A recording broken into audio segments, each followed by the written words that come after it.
Hi hello नमस्कार. मी तुमची जवळची मैत्रीण सखी. पूर्वीसारखं एकत्र कुटुंब आपल्याला पाहायला तर मिळतच नाही. काही कारणामुळे कुटुंब विभक्त होत गेली. जिथे प्रेम, आदर, आधार, सन्मान, विश्वास या गोष्टी असतात तेच खरं कुटुंब.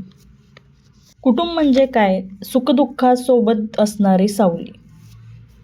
घरातील प्रत्येक व्यक्ती काहीतरी करण्यासाठी धडपडत असते.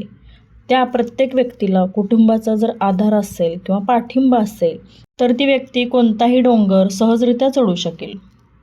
आजूबाजूचं संपूर्ण जग बदलेल, परंतु कुटुंबाची जी ऊब आहे, माया आहे, प्रेम आहे ते तसंच टिकून राहतं. जिथे आईवडिलांचे आशीर्वाद आहेत तिथे अपयश हे कुठेच जवळ थांबत नाही. भावंडाचं प्रेम ही आयुष्यभराची संपत्ती.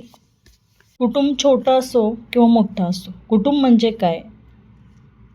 जिथे रक्ताच्या नात्यापेक्षा मनाचं नातं जास्त निर्माण होतं किंवा जास्त जवळचं असतं.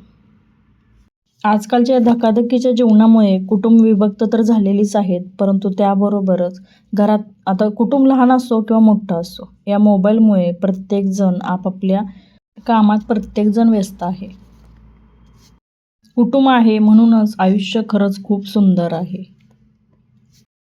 खरं सांगू का, कुटुंबाचं प्रेम हे कोणत्याही संपत्तीपेक्षा मौल्यवान आहे बरं का. कुटुंब माणसाला संस्कार आणि शिस्त शिकवते. समाजात कसं वागायचं, कसं राहायचं हे कुटुंबाकडूनच आपल्याला शिकायला मिळतं. कुटुंब हा शब्द किती जरी लहान असला तरी त्याची ताकद जी आहे ती खूप मोठी आहे. एकत्र कुटुंब असेल तर घरात लहान मुलं असतील तर त्यांना आजी आजोबांचं प्रेम भेटतं, काका काकूंचं प्रेम भेटतं.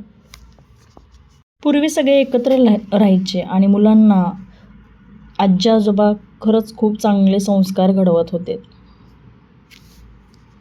आता कामानिमित्त सगळे बाहेर पडले किंवा कुटुंब विभक्त होत गेले. नात्यांमध्ये दुरावा निर्माण होत गेला. असो, झालेला बदल हा आपण स्वीकारायलाच पाहिजे. विभक्त कुटुंब असेल तरी घरात जरी भांडण झालं तर मी का बोलू, मी का फोन करू, मी का कमीपणा घेऊ, मी का नमते घेऊ, मीच का नेहमी समजून घ्यायचं, हा मी प्रत्येक ठिकाणी येऊन उभा राहतो, मीच का, असे मी आयुष्यात विष कालवतात. म्हणून हा मी सोडा आणि नाती जोडा. खरंच आयुष्य खूप सुंदर आहे आणि सुंदर जगा. एकदा वेळ निघून गेली की प्रत्येकाला वाटतं खरंच जपलं असतं बरं झालं असतं. राग, चिडचिड, मानसिक त्रास कमी करा आणि सुंदर आयुष्य सुंदररित्या जगा. मैत्रिणींनो, माझे जे काही चांगले विचार आहेत ते मी तुमच्यापर्यंत पोहोचवण्याचा प्रयत्न करते. तुम्हाला जर हे विचार आवडत असतील तर नक्की लाईक करा आणि तुम्ही चॅनलवरती जर नवीन असाल तर सबस्क्राईब नक्की करा. असेच नवनवीन जे काही विषय आहेत ते घेऊन मी तुमच्यापर्यंत येणार आहे आणि असा सपोर्ट असू द्या.